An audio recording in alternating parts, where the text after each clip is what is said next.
Welcome to KIMEcast, where we break through and cut the BS in sports medicine, rehabilitation, and sports performance, and talk about how things really work. And welcome to KIMEcast. Tony Mikla, Russ Dunning. Hi, gang. So we have a topic today of interest that we get pulled in often in just conversations with families, friends at a gathering. Everybody wants to talk about their posture or their kids' posture is obviously a really common concern that comes down the pipeline. So thoughts on posture, Russ? Yeah, I mean, well, we're in like the age of technology. So I remember I was going into UC Davis and I stopped at a stoplight and I saw all these college kids gathered about to go on the crosswalk. And what was amazing to me is at one moment I saw about 40 people the age of between 19 and 23, all looking straight down, as if it was full. Mm-hmm. It was like amazing. I can't even assume that posture. Yeah. That's how crooked their head was, looking straight down. But it was all 40. That was it was like flamingos, where everyone kind of stands on like one leg, like, oh, it's amazing, all those pink birds that stand on one leg. Yeah. I think for the average person, for the not average, well above average, for most humans, I think that your posture is a result of what you do, and more than what you do, probably it also has a huge impact on personality, and even to one degree what you believe in. But if you train your body to be a certain way, to be strong, to be tall, to lift weights, and it will adapt and it will accomplish that goal. And if you don't do anything, if you sit and you look down all the time and you're in the couch all the time, well, then you're going to be more flexed and more forward, and you have more things to reverse. And I think as you age, it becomes harder and harder to reverse. Yeah, we use the word train, and train makes it sound like it's exercise, but train could be anything. Yeah, exactly. Well, the body adapts to any stimulus. So if there's a lack of stimulus, then it will adapt to whatever that lack is, and it will get rid of muscle tissue. It will get rid of strength fibers. It will it'll become more lax, perhaps, or more stiff in the direction that you're just sitting in and creating. Absolutely. I think we're always the body has to change. It's constantly changing and evolving, and it's always going to find efficient ways. So if you don't stimulate it anyway, then it will lose things. We talked about this weeks ago. We were talking about going to space. I think this is always the easiest analogy. You never see the astronauts get off the shuttle. Right? I remember growing up, it was always like they show the shuttle land, and here it is landing in the Mojave Desert, and it was amazing. They brought this big ass thing down, and then they never showed anyone get off the thing. The news cut out at that point. The reason is because they would come off in a gurney because they can't stand. Wow. So being up for 3 days in space, they lose 50% of their muscle mass. This is the biggest challenge of the space station, is how do we load these people? So the point is, if you take gravity out of the equation, the body rapidly dumps muscle tissue. Mm-hmm.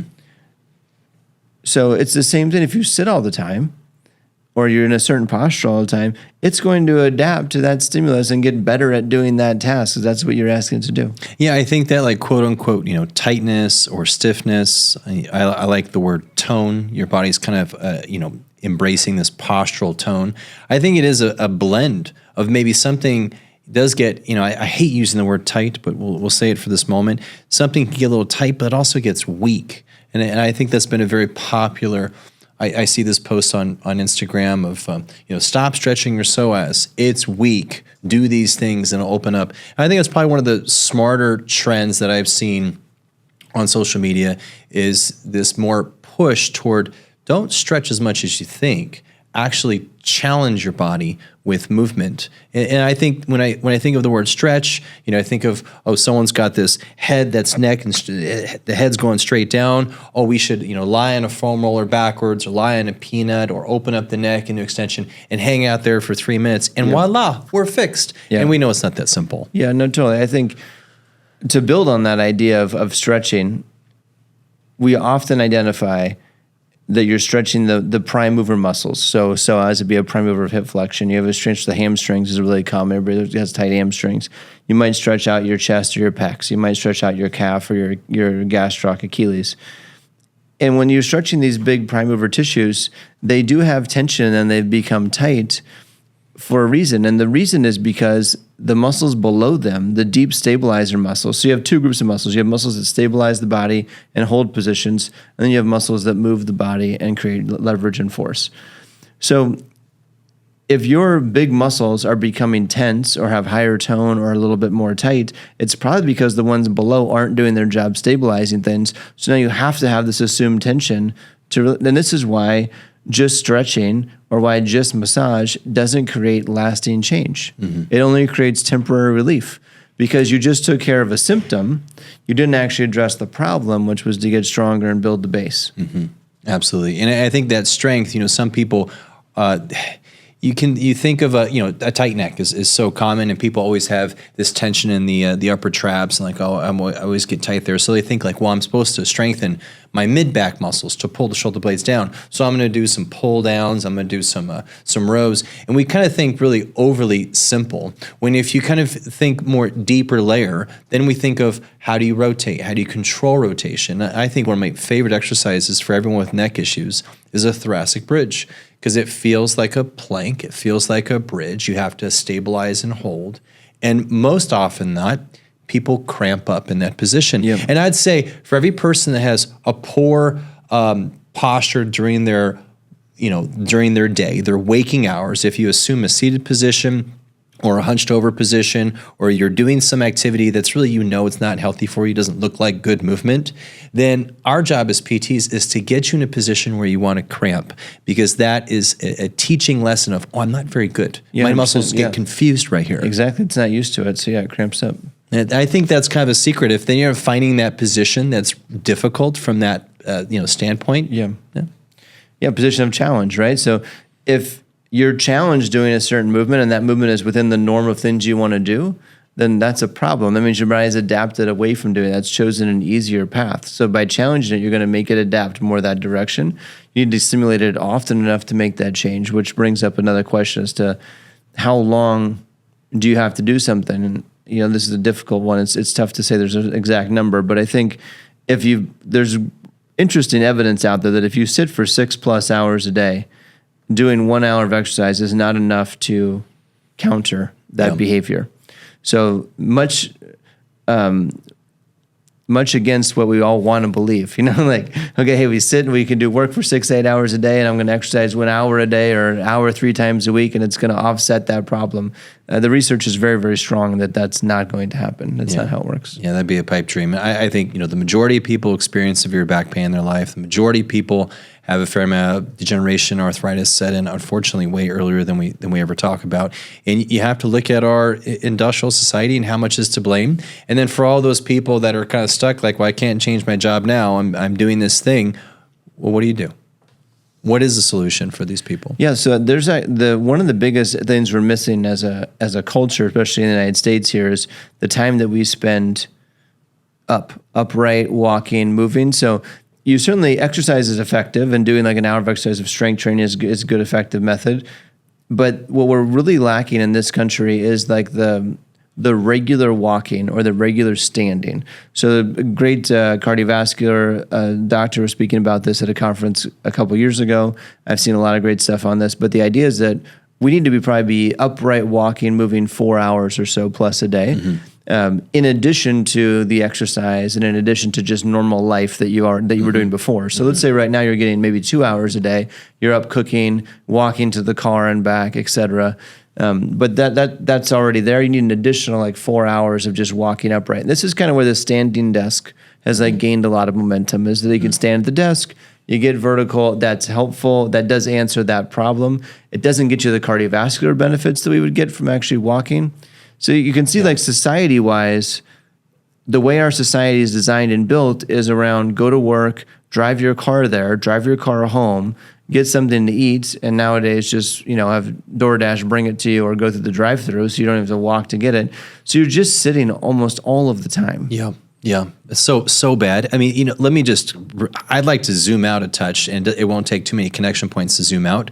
When we lack that normal rotation, a lot of people think of walking as namely for the hips, and it's not. It's yes for the hips, but you also rotate a lot through your spine. Absolutely. And without that normal rotation through your ribs tend to get quote unquote stiff or weak. Right, absolutely. And if we have weak and stiff ribs, now we can't breathe really effectively. And now we're taking these shallow breaths. We're keeping it really high up in our lungs. Our breath rate skyrockets from what it should be is maybe 6 breaths a minute, and what's becoming normal is 12 to 15 breaths a minute. And now we actually have a stressed state because we didn't actually open up our ribs. You can create a stressed state simply by breathing excessively. Absolutely. Yeah, it does. Well, and then you have the strategies in which you breathe. You start using all those neck muscles that kind of do it, and then those get tighter. Then you end up being more hunched over, more forward. It's a very continuous feed forward cycle where you end up in this trouble. Yeah, we can't sidestep this. This is not like, oh, I don't really need to do that because I do these other really healthy things. I eat fish, or I do red light, or I do cold plunge. If you're not like getting up regularly and walking, that's about as basic as it gets. I wouldn't even call that exercise. I would call that like brushing your teeth. Yeah, it's the equivalent of brushing your teeth for your skeleton. Yeah, and what you see in other communities, like you see, whether it be European or the Asian communities, or almost every other country, where there's people are walking to the market or walking to the store, they're walking to work, and there's a lot, or they're riding the subway or the trains in some of the bigger cities. So we still get some of that, but it's not to the same extent that we need, or to the amount that we're designed to do. So it's a pretty massive problem. I think it's the threat to the 15-minute city or suburbia. Suburbia is everyone gets in a car and all the time, goes somewhere. And then you go to Costco, you buy food for the week, as opposed to, if you live in a big city or you live in a foreign country, you probably buy food for the day or maybe 2 days, because your fridge is very small if you even have one. So you can't preserve as much food. So you typically have to walk more frequently and go get and collect more food more often, which is more maybe organic to who we are as people, what we were designed to do in the first place. So going back to posture, walking is kind of essential. We can't really shortcut being upright, and we can't shortcut walking. I'd call it just basic. That's not even obviously advanced. That's just about as basic as it gets. Well, if you want to do a postural thing, you did the African thing where you walk with something on your head. Yeah. You don't see bad posture in that situation. That'll get you upright in a hurry. And the reason is because it's impossible. So if you try to put weight on your head or weight over your head and you have bad posture, you're either going to hurt instantaneously, or you're going to fall down, or something's going to break. Mm-hmm. So this is actually the greatest solution. If you're a young person and you're still moldable, your tissue hasn't solidified and you haven't become very stiff over the age of 50s, not that you're all stiff at over 50, but it's more stiff. So if you're a really young person and very moldable, hold things over your head. Yep. That's what we do. Overhead carry. Yep. Overhead carry with a kettlebell in one arm, or even in both arms for that matter, if you got pretty good mobility. But get vertical. That'll force you to be upright. It'll force the posture to be there. And then you do it for prolonged periods of time. Do it for 3, 4, 5 minutes of walking with some weight overhead, some substantial weight overhead. So your body has to adapt to that stimulus, build strength, and build control in that environment. Yeah, going back to cramping, when I did the Strong First Cert like a decade ago, the hardest exercise we did in the whole weekend was the instructor had us take 2 of our strength bells, which were, for me, it was 55 pounds in each hand. We pressed it over our head, and then we had to walk from the gymnasium to the football field with double arm overhead. That was, I think it was maybe like 300 yards. About halfway through, everyone's back, the mid-back just started cramping like crazy, and people started failing because because it was just so much tension in that middle area. Yes. And it's like, it wasn't dangerous. It's not like anything's going to rip or get torn, but you quickly realize that the mid-back muscles right between your shoulder blade, they have a really hard time holding up that tone for a while. Well, then you ask yourself, how often does a human in America lift their arms overhead? No. I mean, how many minutes or seconds a day do you spend with an arm over your head? Yeah. Outside of to wash in the shower, maybe to comb your hair and put deodorant on, and then that's about it for the day. That's about it. Maybe the microwave is the highest thing you reach, which is only 2/3 at best of what your potential is. Yeah. I mean, we just don't do it. So this is actually a big deal, that one of the missing elements that are natural in human movement that we really lose in this country and in our culture is like hanging from a bar. Mm-hmm. So crawling and like hanging or climbing up things. So rock climbers climb quite a bit.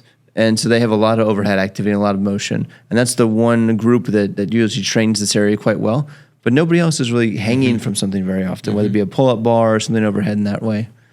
And there's a lot of talk about how healthy that is for the shoulders, how healthy that is for your posture. Yeah. And it's just something that we just stopped doing at the age of 8 or 10 when the monkey bars are no longer fun. Well, I've bragged for years that I have the world's most simple gym in my backyard, or in my garage. And the gym is a pull-up bar and a kettlebell. Just 2 things. Yeah. And then I got super fancy, got an ab wheel, and then my wife wanted to work out in the garage, and the whole thing got blown up. So, but for many years, it was just 2 things. Yeah. Well, you get a lot done with those 2 things. Yeah, it's with amazing. a little creativity. And the idea is, can you move your body weight, right? Can you move your own body and have control of your own body first and foremost? And I think that's what posture is all about. Can you control your own body in the position you want it to be in? But think about it. If you train yourself to be flexed and forward, then that's probably how you're going to be. And if you train yourself to be upright, then that's how you're going to be. One thing we have not said is you need to be cueing people shoulder blades back, chest up, chin tucked. We're not cueing people shoulder blades down. There's a reason why we haven't said that. Yeah. So why? Please go ahead and because all the parents are saying, I always bark at my son who plays baseball that he needs to do these things. Help me. Can you please coach my son of how to stand tall? So the first reason why there's a lot of evidence around cueing movement in general, but the neurological principles behind your brain is that it'll recruit a muscle strategy for a functional purpose. So if you give it a reason or give it a purpose to lift your arm over your head, like you're carrying a heavy object so it doesn't fall and you hit you and break your neck, then your body's going to find a good strategy to do that. If I try to say, hey, squeeze your shoulder blade back, then do this, then raise your arm, that's actually taking over the natural strategy that's occurring. You're overriding the natural strategy and you're trying to teach something that's abnormal. And there's no real purpose to it. It's just an exercise. So then the brain doesn't value that, so it just discharges it out the door.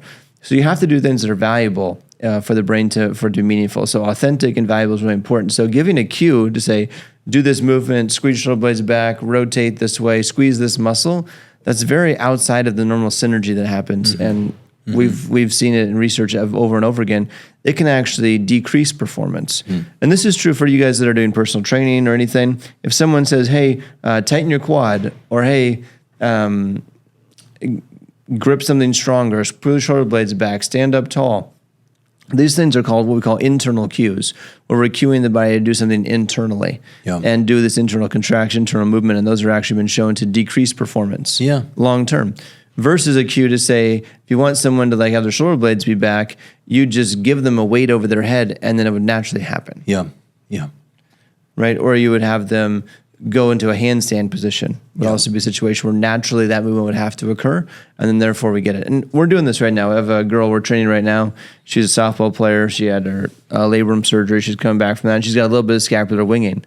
And we're not doing serratus pluses, which is a common exercise issued for that. I mean, we're doing reverse crawling, which facilitates this action of shoulder flexion and pushing away, the same as a serratus plus would. We're doing a backwards crawl, and then we're doing all kinds of step-ups and box work in a closed chain environment, handstands included, wall walks with their feet on the wall, hands on the ground. I love that reverse crawl because it gives a problem to solve. Hey, can you walk backwards and have your stride be even with how you walk? And I think that's very important, that we need to give the body a problem to solve. And if you say, I want you to pull your shoulder blades away from your ears, that's not really a problem. I haven't solved the problem yet. Right. If you say, hey, here's 30 pounds, I want you to get your elbow locked overhead and walk 100 feet. Now that's a problem to solve.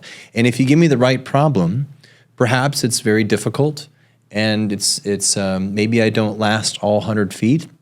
And with some practice, 100 feet feels easy. Right. And I'm solving the problem with more efficiency, more strength, and now I've actually changed. Yeah. And now let's just say that if you're too far gone, let's say you've got a decent amount of flexion going forward, you can't get upright. Well, then you need some massage, some manual therapy, some PT work. We need to do some corrective things. We need to do some more specific things to make it possible for the tissue to mold. But then once it's available, you have to use it. And you've got to keep using it. The timing of that's got to be it's instant. right away. Absolutely. Right. Yeah, because it's like anything else. It's like stretching. Yeah. If you go stretch your hamstrings, just test this at home. Just do a hamstring stretch. You'll probably feel better for about 2 minutes. Yeah. And then 10 minutes later, go retest and see if it's any looser. Can you still touch your toes again, or whatever your test was? Yeah. And I bet you it's right back to what it was 10 minutes prior before the stretching. It's a very, very short windows of time that these things last. But if you use the motion, so say you stretch your hamstrings out and then you did like an RDL or a deadlift, or you went into like an inchworm type motion, or you went and sprinted. You went and used that muscle within this new range that you've now created. the odds that you keep like 20 to 30% of that in that experience is very, very high. And then you do that again, and you get 100% better. You get to keep 20% of that. Okay, then you do it again, and eventually you do that enough times, you end up accumulating this whole 100% improvement. This is touching on something I'm quite passionate about. I help my kids develop for their sports. They all three of them play soccer, and they play a few other sports too. But soccer, we would say, is their big sport. And I do speed sessions with them, and so I have to ask myself, all right, we're gonna do this drill, and we're gonna do quite a bit of load here. They're gonna jump on some ladders. They're gonna jump on one foot. They're gonna do some jumping jacks. They're gonna do some frog jumps. And if I added up all of the jumps, they're gonna maybe jump around 500 to 700 times with very, very small, easy jumps, and maybe they'll do like 30 or 40 big jumps. And that might be like a nice strategy for a really big plyometric session. And so I guess the point here is that I'm trying to ask myself, how much load does it take for a person to change and be truly different? That's a question. And I've seen other sessions with other youth athletes, and the load is really minuscule. And if you don't create some legitimate soreness, or if you don't create fatigue, are you really doing anything? Well, no. And so when people have these like little cute postural exercises, like flip out your pinky and then turn to the left and cough. I'm kidding. Yeah. But when you do like these little cute little things, you have to ask, did anything really change? Was it a powerful enough stimulus that you either learned a new song, which is motor control, improved mitochondrial density, which is stability, or truly got stronger through hypertrophy and tendon change, because that stuff was very hard. If we don't actually have some real work, then would we ever expect change? Yeah, you have to have increased demand, no doubt about it. I think that's it. Soreness, to your point, soreness or a little bit of inflammation in the right situation is necessary, and that's a signal that, hey, you're causing something to happen. You're causing something to change. If the body doesn't get sore, that means it just used the tissue that it had available to it, or used the synergy of muscle contraction it had available to it. So it didn't have to go to the library and get something new. Mm-hmm. It just used what it had. Mm-hmm. So that just proves to the brain, they're like, oh, I'm good. Yeah. No need to change. No improvement necessary. Mm. I'm still well within my capacity. But if you challenge that capacity and you're failing and you're struggling, well, now you've moved it outside the box, and now it has to change. But it won't do it on first attempt. You have to repeat it. It's the saying is with repeated and directed attention. Mm-hmm. So we see this idea of neuroplasticity or neurological change or muscle patterning change happens, but it does need repeated and directed attention. So you can't just do it once or even 2 or 3 times, but it has to become part of the norm. So that's where it becomes the question, what do you do on a daily basis? Mm-hmm. And if you sit, once again, if you're sitting for 6 or 8 hours, that is a strong stimulus to the brain. Strong habit. This is all we do, is we sit. This is what we do. And then, so for you to like overcome that, you have to go sprint every day, probably for a lot. I don't know how long, but a lot, like maybe 30 minutes of sprint work on a daily basis, just to remind your brain, like, hey, we need a bigger capacity. We need to be able to do some variety of things. We can't just be happy and satisfied with sitting. Well, as you say that, I'm thinking to change posture, you have to change lifestyle. Absolutely. You have to rewrite how you spend your minutes in the day if you're really going to give your body a reason to change. That's it. That's the only solution that I can think of. There's not one exercise, there's one idea outside of walking around with something on your head. That would solve the problem for most people. Yeah. We got to find something to regular jug of water to go from. Yes, exactly. Yeah, exactly. Maybe 20, 30 pounds overhead, 1 arm, 2 arms rested on top of your head, whatever works for you. That will immediately solve the problem. Yep. It's interesting. An external cue, for example, would be to say stand tall, which is one step below just putting something overhead and saying hold that there, right? That's the best strategy. One step below that'd be like saying stand tall. Mm-hmm. If you say stand tall to somebody, and if they have the potential to do it, and they make that change and they get half an inch taller just by getting upright, everything you wanted happens. Mm-hmm. The belly button comes in, the chest comes up, the spine becomes a bit more erect, the S curve is in position, the hip flexor gets some stretch placed on it, the foot arch rises and stabilizes. Everything that you would want in a normal postural conversation happens with that single cue. Mm-hmm. You don't have to go call out all the individual muscles, and like we talked about, is actually a negative thing. Mm-hmm. So just the idea of putting them in a position to be successful and actually putting some load on them to get the adaptation then you have a chance. Now, some of you might be thinking, well, gosh, I can't do that. I can't get my arms over my head, or I can't get to a taller position. And that I think therein lies a bigger problem, that you've probably either had some sort of injury or trauma that's led you there, or you've gone far enough down the deep end where the change that you've made now is more chronic. Yeah. In what we would consider to be a negative posture. Well, see, but now you have to reverse that. Well, what happens, I think, is it has a cascading effect. And what I mean by that is, I agree with you. I think one of my favorite postural exercises is an overhead carry. And then someone does a military press with, say, 10 pounds, and they say, well, I can't do that because my shoulder hurts. And that's where it gets a little funky. If you're listening to this and you have shoulder issues and you look in the mirror and you recognize that perhaps you are hunched over a computer for a good part of the day and your posture might have something to do with it, the nasty scenario is that a poor postural position chronically, i.e. a weak mid-back, now gives your shoulder more threat. It's not really designed to work with this flexed posture, and you're more likely to suffer rotator cuff issues if you do that for 10 years as a working professional. So now we try and do the right thing, and now I'm pinching my shoulder, and it hurts doing an overhead carry in my shoulder. I'm like, I can't do that for my posture and my neck and my back. That exercise is out. Now we have a cascading waterfall effect. Yeah, it's a horrible situation. It's reversible. It's very, very fixable, but it does take a certain amount of work. So with the series we'll put somebody through here, we'd start off with either some sort of a peanut type drill, or we put a peanut on their lobe or on their mid back and on the thoracic spine, have them extend over it. You have to restore thoracic extension. So that's got to be your first step. Once the thoracic extension is restored, then you can probably start doing some thoracic rotation. And once that's present, then the scapula has the potential to at least move, and you can get your arm moving overhead. There might be some other restrictions or limitations, tightness, tone that hasn't allowed it or has limited it. But you've got to get that piece moving first of the thoracic spine, using breath which I want to go back to this whole 6 breath minute thing, because you kind of got me on that, I have to say. But if we can breathe and get that rib cage to open up and expand more, that's going to facilitate extension.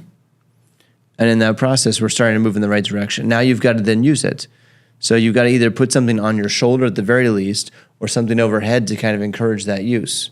Yep. Or you could do some different things, like kind of a reverse plank might be an option for you, where you put your, shoulder blades on a physio ball and heels on the ground and kind of hold your body up in a reverse plank position.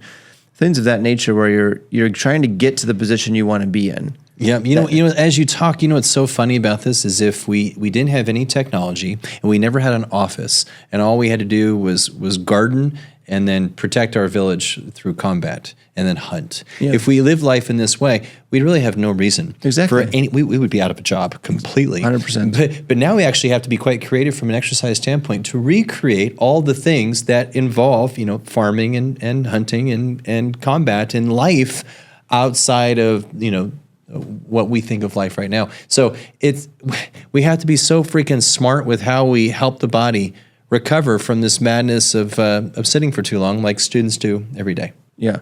Well, you're right. We'd be out of a job, because if you did get hurt, then the lion would just eat you. Yeah, that's right. Right. So that's the thing. Now, we have some pluses. Yeah, that was a great take on like community. This doctor was at a conference. They were speaking about like what was the first sign of community in the world, and so we were saying it was like signs of like writings and drawings and like dance and celebration and things. And then the medical side was a broken femur.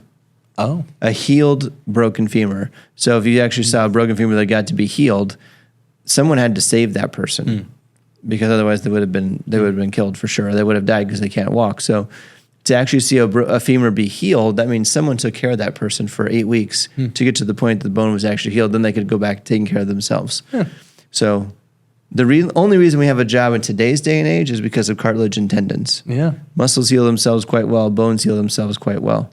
It's those tendons and cartilage issues that lead to surgeries. And well, we talked from a posture standpoint. We first talked about sitting, and then we talked about the evil psoas muscle, which is probably more tied to your glute strength more than anything else. And then we kind of quickly went to the neck and all the issues with whether it's an overhead carry or a thoracic bridge, and then how the shoulder plays a mess in that. And I dropped a little nugget about breath. So, I think it's fascinating if everyone does a quick box breath right now. If you're listening, do what's called a box breathing. You're going to breathe in for 5 seconds and out for 5 seconds. Go really slow. Start now. 1, 2, 3, 4, 5. Out. 2, 3, 4, 5. That was an inhalation, exhalation that lasted 10 seconds. It's called a box breath. It's a box breath if you were to hold it and then exhale and then hold it. If you just go in, out, that'd just be a sinusoidal curve.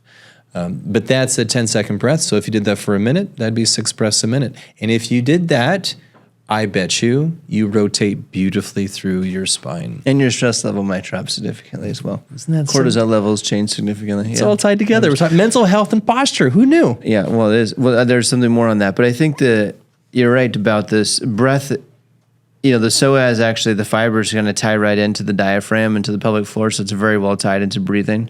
And then we see the same thing with all the neck stuff, the levator trap and all of that is all facilitatory to accessory breathing. So I think 100%, there's a lot of people who argue that breath is the key to posture. I wouldn't necessarily disagree with that, but I think there's other factors. And I think just only doing breath work wasn't solve your problem. But I do think that doing some breath work might be at the core of the issue and might be one of the key elements to kind of get you out of it. So consider that. But on this idea of personality or mental health, I think that Thomas Myers wrote about this in Anatomy Trains significantly, that your attitude or your personality is very well reflected in your posture. And you know this to be true, right? I mean, just go into an environment, like go into the gym, for example, and you'll see a bunch of guys that are lifting really, really heavy weights, and look at how they stand. They're like, they might be your tallest guys. They're probably not your tallest guys, but they're pretty bulky, and they stand chest out, peacock chest, up tall, like really extended, confident, strong, confident, let's go, And that's going to be your more of extension, like upright posture, a little bit over-exaggerated. And then you have somebody who's less confident, and they're maybe a little bit more meek in their personality, and they're going to be much more kind of closed off, rounded, tightened up. And holding your body in those positions for prolonged periods is the same concept as sitting for prolonged period. Your body is going to like stiffen and become, that's who we are. And that's how we portray ourselves. Yeah. So I think personality and mindset has a big thing to do with posture. I think it's infinite. It could be, more from a, like your free thinker, or it could be more of your funny person, totally. Or it could be more of your protective, your guardian type personality, and more focused on security. I think there's a lot of nuances there that, you could talk with like the alpha and the beta, but I think it has infinite amount of nuances that are reflected in our autonomic tone. And I think this is what I definitely learned from that book, Thomas Myers' Anatomy Trains. That was a phenomenal part of the first beginning chapters that spoke of our fascial tone of having loose protein embedded in it. That's not really up to our voluntary control to contract, like the sarcomeres and muscles, but having this overall influence of the collagen fibers of our fascia. And those loose protein fibers can autonomically, involuntarily hold. And I thought that was such a fascinating story. Whenever I see someone that has this fascial tone, I want to ask so many more questions about their life and their fears and their desires and how do they spend energy and what motivates them. And just learning, like, okay, how does this brain work? And then I see how I see the outcome of the body, and I'm curious of that connection. And not to say I'm a professional in this space, because I think it's a very deep space. I think it takes quite the healer to be a master here. Yeah, for sure. But I think there's different aspects of trauma that contribute to that, whether it be mental trauma or physiological trauma, or it could be something more physical where you actually had a contusion in your thigh playing football, and guy ran into you and just got this huge bruise in your thigh. Well, that fascial system is going to get a little tighter after that. It's going to probably heal up and constrict slightly, to your point. And then when you go stretch that quad out, it's not going to love it in the very beginning. But in order to get it back to being able to sprint again, you have to get it elongated. You have to get it stretched back out. And then it will adapt the other way. But we don't challenge ourselves enough as we age to do that. Now, if a high school kid, we say this, it kind of goes both ways. We say this, like a young kid, people are 16, everybody's like, I wish I was 16 again, right? Get hurt and you heal so fast. Well, part of the reason you heal so fast is because they want to go do something, right? So like you get a contusion in your thigh, it sucks for a few days, Yeah. but you're really motivated to go run. Yeah. Like more so than anyone ever in life, right? You're like, Yeah. I want to get back on the team. I want to get back on play a game. I want to play again on Friday night. I got to go. So you're motivated. You're trying. You're working through pain. Like you're really pushing this sucker. And then you're sprinting. You're trying to challenge it to get going. And as we age, we just are like, fuck it. Yeah. You know, like I really don't want to work that hard. You know what I mean? Like it's like shit, I got hurt. Like I'll just wait. It'll be fine. You know, like you're not really pushing the body to adapt or challenge and improve in the same with the same intensity by any means. Well, I think that is the destruction of. I know we live in the sports medicine space, so athletes have a great pull in this direction for the sport that they're playing. But I think the biggest fear I have is when kids don't have an activity outlet, that there is no drive to be physically challenged, and unless they're a gardener, unless they're a professional hiker or they love fishing, they need an outlet that is physical to have that drive, or else if there's no incentive to be pulled in that way, I don't think posture has a chance. And if posture doesn't have a chance, I don't think their mental health has a chance. Yeah. And that's the scary part of actually, it's not like this is a massive indirect flow. It's really only a 3-part equation of like, movement, how our body postures itself from that repeated movement, and how the brain space of how brain space changes your posture and is influenced with a feedback loop by your posture. This can be destructive in a really nasty cyclic way. Yeah. No, as you made me think, like my approach to this is no one wants to be hunched over and rounded, right? Everybody wants to be upright, but at the same time, everybody wants to be a peacock chest, so I get it. But I think the way you approach this is really important. So I find myself, say if I'm traveling, and that hasn't been the case for a while in this way, but I feel like I have to lug all kinds of shit, carry 2 bags and then another bag over your shoulder, and maybe you still have a backpack on. And as a dad, that's just part of your job. And then, you're walking that out to the rental car or whatever it is, and you're like, it starts to burn. Yeah. I mean, sweating. Yeah. You feel this, in the mid back or the shoulders. I mean, you're like, and to me, I engage like, yes, this is exposing my weakness. I usually don't do this. Let's use this as a training opportunity. Yeah. Right. So how far can I push this to failure, knowing that I'm not going to like blow something out? But I think that idea of welcoming that challenge and welcoming this, hey, I want to put some load on my body and get it to change and improve is an attitude, is something you have to approach posture. Because you have to be like, ooh, this is uncomfortable. Yep. And so let's do some more of it in order to make it better. That's it. I think, going back to that statement I said before, we look at posture and we want to solve it with something small and little that takes 2 minutes. And it's not. Postural issues are solved with lifestyle. We have to welcome the struggle and difficulty, whether it's with exercise, whether it's gardening, whether it's with some hard work, whether it's some long carries or some overhead movements.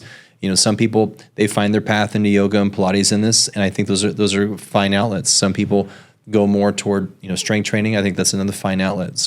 You got to find these like movement outlets and challenge yourself, because without a challenge, there'll be no change in postural tone, because that is your habit. Your body and mind are solving the lack of problem that you give it. And we need to be solving more problems with our body. Yeah, I mean, go through this exercise. I would say, like, here we are in July, and the Olympics are coming at the end of the month, and the 1st of August. There's always a super fun time. You'll get to see all these athletes on TV of a variety of sports, from ping pong to track and field to swimming to whatever.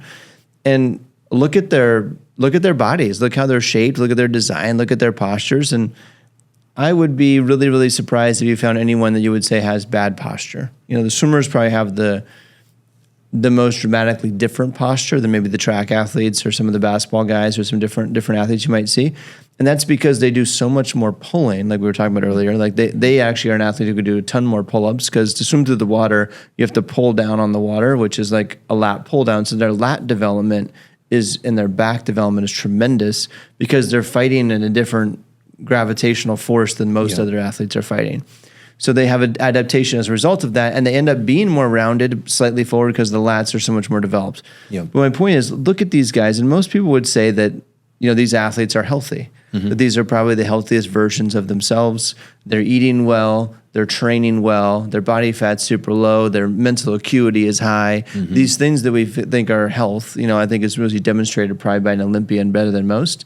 And I don't think you're going to see anybody with bad posture. And the thinking here is that not one of them have thought about their posture that day, much less trained posture for an ounce for the past 4 years. Completely. They've trained. Completely. But not once was it to improve my posture. They trained to get stronger and to perform better at a task. And as a result, don't have a postural issue. It is fascinating when you see, say, the same athlete, say the 200-meter sprinter, female, and you see the females from all over the planet come together. And even though they have different genes and they have different skin tones and they have different heights to them, a lot of them do have a particular look for that elite 200. And then you look at the, whatever it is, whether it's more longer distance or maybe it's shot put, their bodies will kind of conform to a certain type, not because they're lifting the same weight, that's for sure. Yes. And it's not because they're doing the same small little cute exercises. No. It's because they're doing an activity, their body finds success with that activity, and it's activity dependent because that's the thing they've done the most of in their life. Yes. And their body has solved that question of, I'm going to look like this. And so I think that's where the phrase form follows function. If you want your shoulder blades back and your chin slightly tucked and your hips forward, you have to do activities that demand that, and they need to be challenging. And the more challenging, the more repetitious, the better it sticks. Absolutely. And make no mistake, these people spend hours a day on their phones and hunched over. Now, they're probably not 8 hours at a computer like some of us in the office space, but they are definitely on this phone a lot. I've been to the Olympics multiple times, trained many of these athletes. They are on the phone. They're the generation that's on the phone constantly. So they always head down, always forward. They're the worst position on the couch, slouched down. They're the same as your kids are that you're complaining about, same people. But the difference is the demand that they put on their body is several hours a day in a different direction, and therefore you see the result. Well, I think that speaks more to the solution. What does the parent do? What does the young professional do? What does the student do? The student athlete do? What does the student do that maybe isn't involved in a sport? And I did mention earlier, kind of like brushing your teeth, you got to get it in. But what I like about brushing teeth scenarios is hopefully 2 or 3 times a day. And if you're doing a seated job in front of a computer, you need to find these pockets of movement that are more than just an hour workout 3 times a week. It needs to be much more movement during lunch before the day gets going. Do a little sun salutation in the morning, go through a walk at lunch, have a calisthenic workout after work, maybe 3 times a week. You need to kind of sprinkle this movement everywhere and not just, I didn't get a chance to do my workout this week. It needs to be much more lifestyle driven rather than I have to get to the gym. Yeah, and I think better than the gym, if I was to say, like, what do you do? Like, what do you have to do to have good posture at any age? I'd say you'd have to, if you had to sprint, if you have to crawling backwards would be ideal.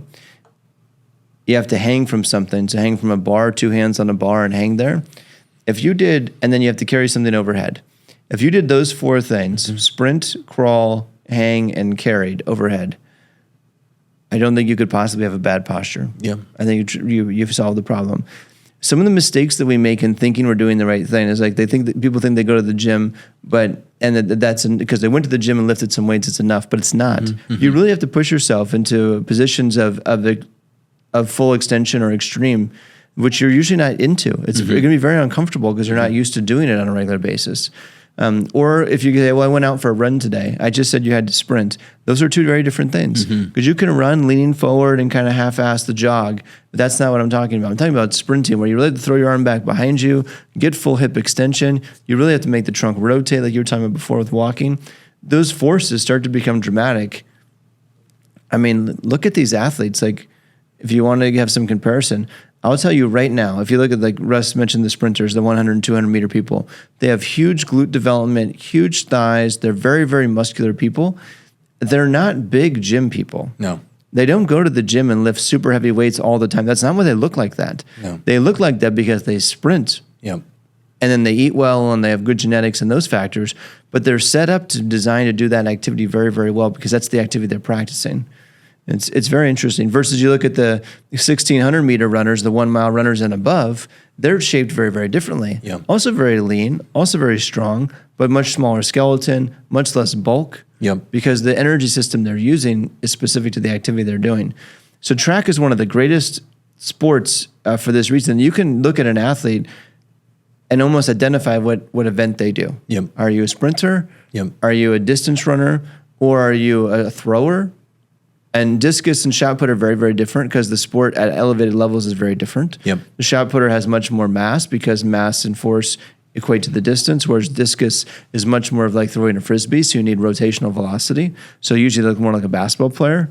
And then you have the jumpers, like the high jump and the long jump. They usually look somewhere in between, like the sprinter and the mile person, like a 400, 800 meter runner. They all look about the same. Yeah. Long muscles, lean, strong, pretty jacked. Yeah. But they don't have a whole lot of mass because that lowers them down. It holds them back. This, I don't know why you're talking about this. I was remembering one of my mentors 10 years ago in the group Strong First. Her name was Andrea. She's from Tacoma, Seattle area up in Washington. And she was one of my master instructors. Phenomenal instructor. I love her to death. I thought she was a phenomenal instructor within that system. And she has a wonderful story that she shares online. She tells people. But she used to weigh over 300 pounds. And she lost a ton of weight and got fit with kettlebells and became a kettlebell instructor. So she went from 300 plus, I think, down to 125 or 130 pounds. And when I asked her about it, what did you do? She goes, it's pretty simple. I just did kettlebell swings, get-ups, military press, and squats like all the other Strong First people. And then I did a lot of jump rope. I'm like, that's fascinating. What I think was so fascinating is that jump rope demanded her to get off the ground. And when she had that question solved, her body solved it by developing obviously that extension power, that ballistic power up. That's kind of like sprinting, but less taxing because it's 2 feet on the ground rather than a single foot bound. So for a lot of people who, maybe they tried sprinting and they hurt themselves, they hurt their hips or they pull their hammy or something like that. The thing about being ballistic, I think, is really special. I think the kettlebell swing offers the ability of being ballistic. I think jump rope has the ability of being, ballistic. And I guess the point of that is there's a starting point for everyone. And we're not saying everyone needs to be a 200 meter sprinter, but everyone needs to be trying to move their body with speed and force, which I think is the point. Yeah.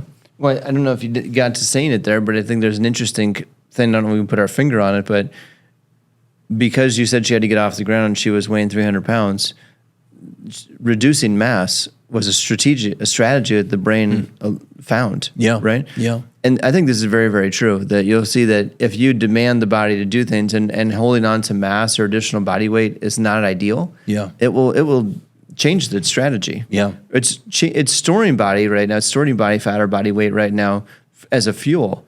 But if you teach it that we don't want that fuel, we want to do this instead, I think we see that changes things. Well, I think a lot of people who are maybe a little heavier and they do a lot of rooting activity, they tend to stay probably bigger than they like. Or if you teach the body to be lighter, then it's funny how that just has a pervasive influence everywhere through your life. Are you doing more light things? Are you doing more rooted things? That would be the difference of a person doing a lot of squats. Typically, people who do a lot of squats tend to be a little heavier, a little bit more dense, a little thicker through the legs. People who do a little more running and jumping and lightness activity, they tend to be less like that. And I think that's the body trying to solve that riddle. Russ uses words that are very odd to the most people. So rooted would mean, like we talked about this before, is like your athlete profile. Like we talked about Jokic, who was a bigger individual. He's not the leanest guy in the NBA, but he's very, very well rooted into the ground. You're not going to move him. He's like a tree trunk, Same thing with Luka Doncic is a bigger guy, and he's very, very strong, holds his space very, very well. Versus a guy like a Derrick Rose or a Damian Lillard, who's very, very springy. Steph Curry, very, very elastic, moves very, very light on their feet. Would you agree? Yeah, every time, whenever I watch the NBA, that's exactly what I think about basketball. So it's a neutral point. But if you guys have recognized any of those people, that's what Russ is talking about. But yeah, so I think posture's it's a very, very common topic. We probably confused you more about what to do than not. But like we said, basically it comes down to lifestyle. There's no doubt about that. There's no one magic exercise. What I would want to leave you with is don't fool yourself into thinking that you're going to fix in your posture by doing these few exercises. Unless those exercises are walking a ton more during the day, trying to sprint, hanging from a bar, holding something over your head, crawling. If you're looking more on those things, moving your body effectively against gravity, then your posture is going to change.